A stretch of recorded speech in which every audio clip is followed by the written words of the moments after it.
Praise the Lord. இன்றைக்கி நம்ம ஏசப்போட அன்பை பற்றி பார்க்க போகிறோம். இன்றைக்கி உங்களை சில நேரத்தில் சில பேர் உங்களை வெறுத்திருக்கலாம், உங்களை அசிங்கப்படுத்தியிருக்கலாம், உங்களை ஒதுக்கியிருக்கலாம், உங்களை எதுக்குமே தகுதியே இல்லை அப்படின்லாம் சொல்லியிருக்கலாம். உங்களை யாருமே நேசிக்கலை அப்படின்னு நினைக்கிறீங்கள? அன்பை தேடி தேடி அலைஞ்சி சோர்ந்து போயிருக்கீங்களா? உங்களுக்காகவும் எனக்காகவும் ஒருத்தவர் நம்ம மேலே வச்ச அன்பை வெளிப்படுத்த சிலுவையில் அடிக்கப்பட்டு 3ஆம் நாள் உயிரோடு வந்தார்ல, அந்த ஏசப்பா இன்னைக்கு உங்கள் கூட உங்கள் பக்கத்தில் இருக்கார்.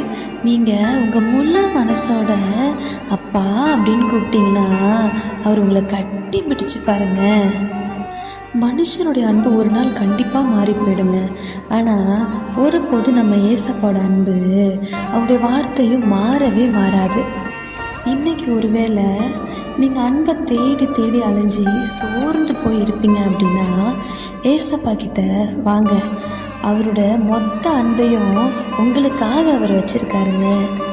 தேவனுடைய அன்பு ஒருபோதும் தோற்று போவதே இல்லை. யோவான் 3:16 வசனம் இப்படியா சொல்லுது, தேவன் தம்முடைய ஒரே பேரான குமாரனை தந்தருளி இவ்வளவாய் அன்பு கூர்ந்தார் என்று.